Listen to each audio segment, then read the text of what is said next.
In what ways does your media product use, develop, or challenge forms and conventions of real media products? In terms of media text, a convention refers to a way in which something is usually done. For example, the typical conventions of a romantic film would be a happy ending filled with emotion and empathy for the character, or a typical villain in the way of love between two characters. I believe I have challenged forms and conventions of real media products due to my lack of genre, or chosen genre.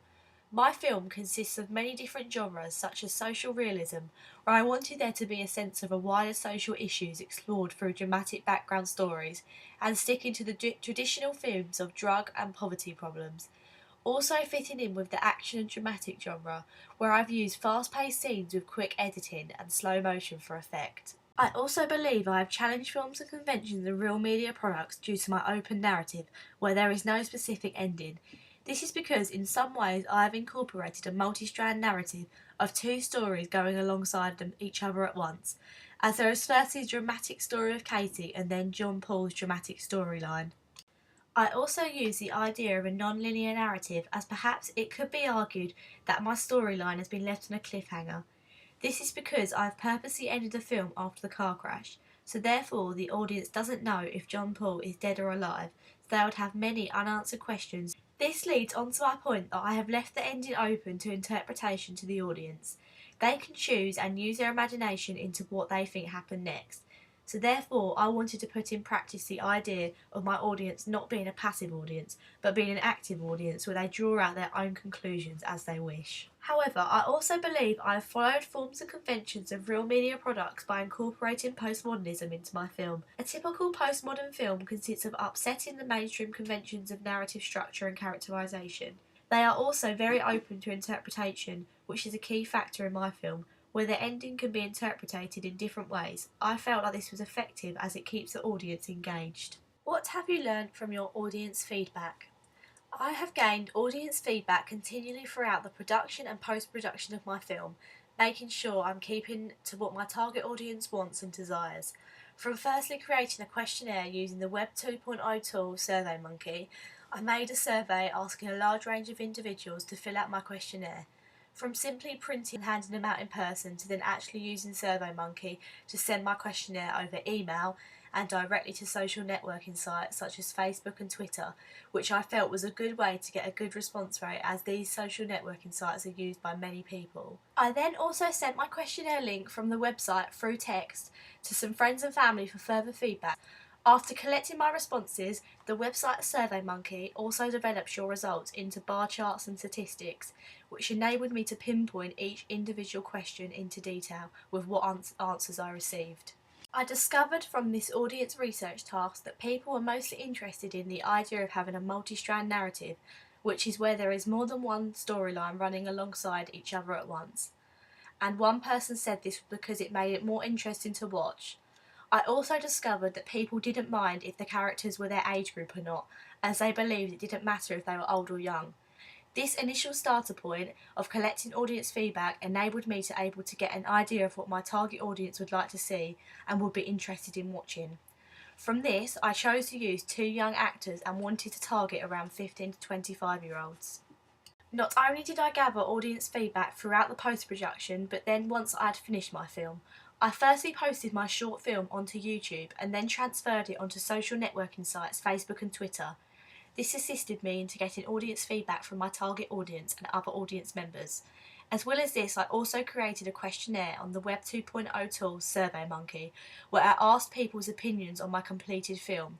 Here I found out what people liked and disliked about my film, and also what I could improve on. How effective is the combination of your main product and ancillary texts? I wanted to make sure that my ancillary texts, which were my film poster and my film review website, complemented my overall film.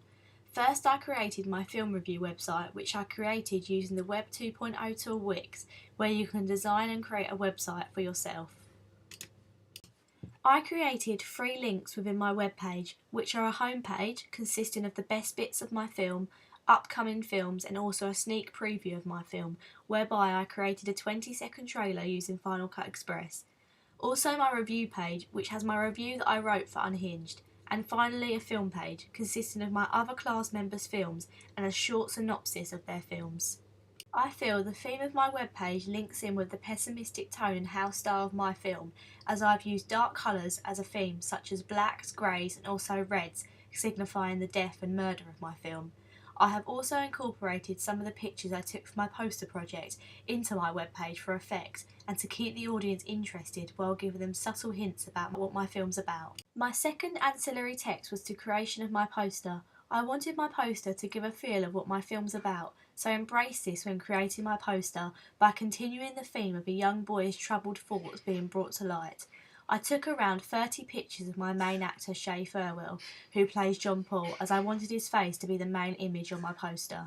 I mainly focused on taking headshots and close-ups of Shay, where I adapted the lighting to create greater effect on the picture. I also created Rembrandt-style side lighting, which is when only one side of the face is lit up, in order for it to look more mysterious and edgy. After taking many pictures in different angles, lighting and position, I then chose the best ones which I wanted to combine, which I then edited using the Web 2.0 tools Photoshop. I put this image in the middle of my poster and then used these other photos to fade out in the background of the main image. I wanted to do this to make the poster more interesting and to almost develop and give hints about the storyline, as the audience can see all different images within John Paul's face, showing his life perhaps in one. The overall outcome of my poster takes on board a mysterious and enigmatic feel, showing the dramatic element of my film. How did you use media technologies in the construction and research, planning and evaluation stages? In terms of my research and planning, I used a variety of technologies and software in order to be creative and have all my resources presented in an interesting way. In particular, I used Web 2.0 tools such as SlideShare, Prezi, MindMaple, Scribe, AuthorStream, Bubbleless, and many more, where I made Web 2.0 presentations and embedded them onto my blog on WordPress. One software that I was particularly impressed with and that I used a lot during my A2 coursework was Prezi, where it enabled me to embed and create a short movie image presentation like a video presentation with added animation for effect. The software allowed me to change the colour, font sizes, size and recrop items. I also used the Web 2.0 software Bubbleless. This enabled me to create mind maps and colour coordinate them to my style and preference. This was especially useful when plotting ideas down about my film during the pre-production process. In terms of film production and editing, I mainly used Final Cut Express, which was a big step up from AS Media Studies where I mostly used iMovie. Final Cut Express enabled me to learn new skills throughout the process that I couldn't do before, such as using video filters, for example the blur tool and the zoom blur tool, which I used a lot in my film for effectiveness and drama. I also used a great deal of adjusting the speed control to slower or faster and the colour corrector tool where I could adapt the colour to the mood of the scene. This was used when I, for example, used black and white or decreased the saturation to make a scene feel more pessimistic. Finally, my final evaluation was created using Final Cut Express. I prior to this recorded all my voice using QuickTime Player and then adding pictures and screen recordings on top to match my commentary. Final Cut Express is a simple yet effective software that I believe was a good tool to use to create my final evaluation for my A2 short film, as it allows me to incorporate film alongside pictures in line with my own commentary.